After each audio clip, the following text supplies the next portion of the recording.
Good morning everyone. मैं doctor Maya Agrawal, assistant professor SPC government college Ajmer. Student, जैसा कि आप सभी जानते हैं, आप सभी फर्स्ट ईयर से सेकेंड ईयर में प्रमोट हो चुके हैं। तो अब हम फर्स्ट ईयर के बाद अब सेकेंड ईयर में सेकेंड ईयर के पेपर्स के बारे में डिस्कस करेंगे। तो आज मैं आपको पढ़ाने जा रही हूँ, आपका जो पेपर है कंपनी लॉ, उसके बारे में आज थोड़ा सा इंटरव्यू ओवरव्यू हम देखेंगे। तो सबसे पहले हम देखें भारत में कंपनी विधान एक परिचय। तो वर्तमान में हम देखें तो भारत में कंपनी अधिनियम 2013 लागू है। इससे पूर्व भारत में कंपनी अधिनियम 1956 सबसे पहले स्वतंत्र भारत का पहला अधिनियम था, जो कि कंपनियों के नियमन नियंत्रण के लिए बनाया गया था।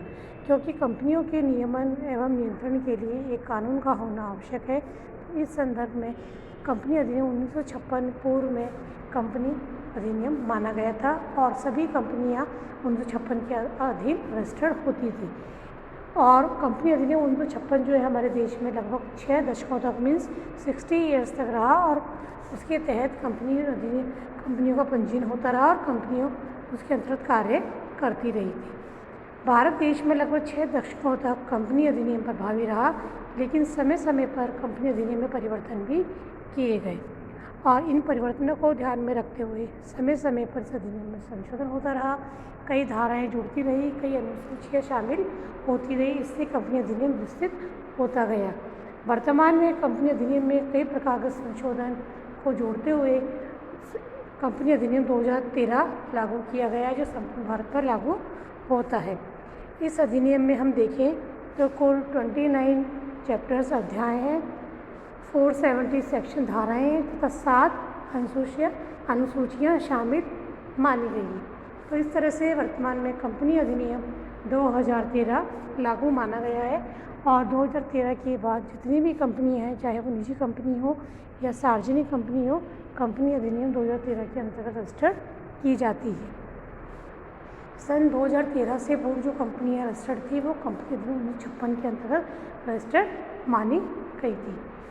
इसी के साथ हम देखें तो कंपनी अधिनियम की जो हम बात करते हैं, जो कंपनी अधिनियम बनाया गया है उसके उद्देश्यों की अगर हम बात करें तो जो कोई भी कार्य हम किसी उद्देश्य से किसी उसको लेकर कार्य करते हैं वो उद्देश्य कहलाते हैं। तो इसी तरह से भारत में भी कंपनी अधिनियम का एक उद्देश्य था, उस उद्देश्य की पूर्ति के लिए कंपनी अधिनियम 2013 का निर्माण किया गया।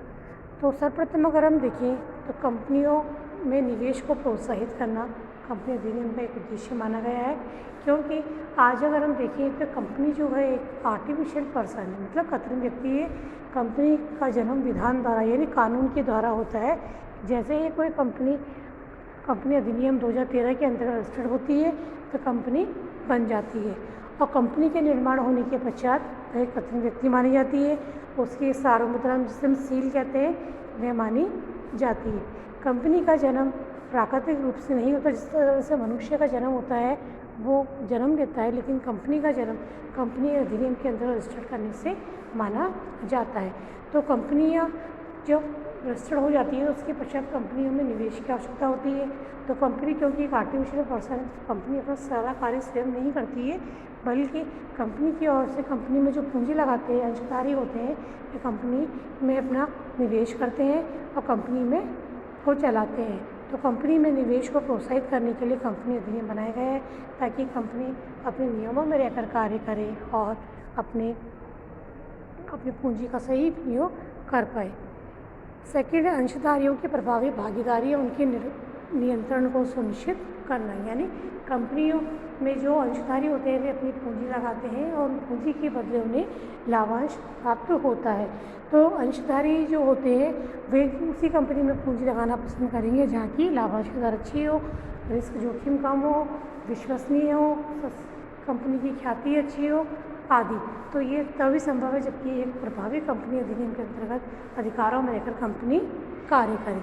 तो कंपनी अंशधारियों की हितों की रक्षा के लिए भी दिशा में भी कार्य करती है, संरक्षण देना चाहती है उनको, ताकि अंशधारियों को अपनी आय सतह मिल पाए। इसी प्रकार अगर अगला बिंदु हम देखें, निवेश का उन्नति के लिए सकारात्मक वातावरण तैयार करना। आज कंपनी जो है, आज कंपनी में हर व्यक्ति निवेश करना तभी चाहेगा जबकि उसे लगता है कि वास्तव में कंपनी में इस प्रकार का वातावरण है कि जो निवेश उसके द्वारा किया जा रहा है उस पर उसको अच्छा रिटर्न मिलेगा या उसको बदले उसको लाभांश का अच्छा प्रतिफल रूप में राशि प्राप्त होगी। ऐसी स्थिति में कंपनी का उद्देश्य है कि वह इस प्रकार से कंपनी में सकारात्मक वातावरण उन्नति के अवसर निवेश के अवसर प्रदान करें कि अंशधारी अपनी पूंजी का बेझिझक बिना किसी शंका के निवेश कर पाए। इसी प्रकार अगला उद्देश्य अगर हम देखें तो भारत में संविधान के नीति निर्देशक तत्वों के अनुरूप सामाजिक आर्थिक नीति के उद्देश्यों को पूरा करना। आज भारत का जो कॉन्स्टिट्यूशंस बना हुआ है उसमें हमें नीति निर्देशक तत्व बताए गए हैं, तो उनको ध्यान में रखते हुए देश के में सामाजिक और आर्थिक नीति के उद्देश्य को पूरा करना भी कंपनी विधान का लक्ष्य उद्देश्य माना गया है, जिसको ध्यान में रखकर कंपनी अधिनियम कार्य करता है। तो इस प्रकार अगर हम देखें तो कंपनी अधिनियम में ये व्यवस्था है कि प्रत्येक कंपनी अपने कंपनी के सीमा नियम और अंतर नियम जो बने हुए हैं उन सीमा नियम व अंतर नियमों को ध्यान में रखकर कार्य करे, क्योंकि कंपनी अधिनियम में बताता है कि कोई भी कंपनी किस प्रकार अपने अधिकारों में रहकर कार्य कर सकती है।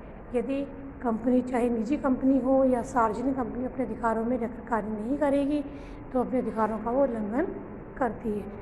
अतः सार्वजनिक कंपनी तथा निजी कंपनी दोनों को ही अपने अपने अधिकारों में रहकर कार्य करने का प्रयास करना चाहिए, ताकि कंपनी विधान के अनुरूप लक्ष्य जो हम उस नियमों का हम पालन कर पाएँ तथा देश में कंपनी जो अधिनियम के अंतर्गत व्यवसाय को चला पाए, अंशधारियों के और ऋण पत्रधारियों के हितों की रक्षा कर पाए। तो इस प्रकार अगर हम देखें तो कंपनी जो है एक कृत्रिम व्यक्ति है जिसका जन्म कंपनी अधिनियम 2013 के अंतर्गत पंजीयन कराने के उपरांत होता है और पंजीयन करने के पश्चात कंपनी को एक सील उपलब्ध होती है, सार्वमुद्रा होती है, क्योंकि कंपनी अपना कार्य खुद नहीं कर सकती। कंपनी की एक प्राकृत नेचुरल या हम कहें मानव नहीं है, मानव तो होता है तो अपने हस्ताक्षर कर सकता है, लेकिन कंपनी क्योंकि कृत्रिम व्यक्ति है तो वो अपना हस्ताक्षर स्वयं नहीं कर सकती, बल्कि उसके लिए सील का प्रयोग किया जाता है जो कंपनी को रिप्रेजेंट करता है, यानी कंपनी की एक सील सार्वमुद्रा होती है, उसको ध्यान में रखकर कंपनी अपना कार्य करती है। तो इस प्रकार कंपनी के सदस्य जो अंशधारी और ये होते हैं वो मिलकर कंपनी को चलाते हैं और कंपनी अधिनियम की व्यवस्था और प्रावधानों को ध्यान में रखते हुए कंपनी के कार्य को सुचारू रूप से चलाने का प्रयास करते हैं, ताकि कंपनी अपने लक्ष्य को प्राप्त कर पाए और कंपनी विधान की जो व्यवस्था हैं, जो प्रावधान है, धाराएँ हैं, अनुसूची है, उनको ध्यान में रखते हुए कार्य करें। तो कंपनी अधिनियम के अंतर्गत कंपनी को ध्यान में रखते हुए समय समय पर परिवर्तन होता है, अमेंडमेंट्स होते हैं, संशोधन होते हैं, कुछ अनुसूचियाँ जो अनुपयोगी होती है जो हटा दिया जाता है और कुछ अनुसूचियाँ सूची उनमें जोड़ दी जाती है, उनको ध्यान में रखते हुए कंपनी अधिनियम के अंतर्गत कंपनी को कार्य करना होता है। तो इस तरह से अगर हम देखें तो भारतीय कंपनी अधिनियम जो है 1956 के पश्चात कंपनी अधिनियम 2013 जो आ गया है उसको हमें ध्यान रखना है। तो स्टूडेंट्स आज के लेक्चर में हमने देखा कि किस प्रकार कंपनी अधिनियम 2013 कार्य करता है और ये किस प्रकार भारत में लागू है। अब हम 2013 एक्ट के बारे में विस्तार से करेंगे और मैं आप सभी से कहना चाहूँगी कि आप अपनी पाठ्य पुस्तक जो पुस्तक है इसको कंपनी लॉ के लिए परचेज़ कर लें और पढ़ें, ताकि हम अच्छे से अपने कंपनी लॉ जो विषय का अच्छे से अध्ययन कर पाए। तो स्टूडेंट्स आप सभी इस टॉपिक को पढ़िएगा, बुक्स ले लीजिएगा और उसके अगले चैप्टर आगे वाले वीडियो या भाग में हम अगले विषय के बारे में चर्चा करेंगे। आज के लिए इतना ही है, आप इसको पढ़ें, समझें और अध्ययन करें। धन्यवाद।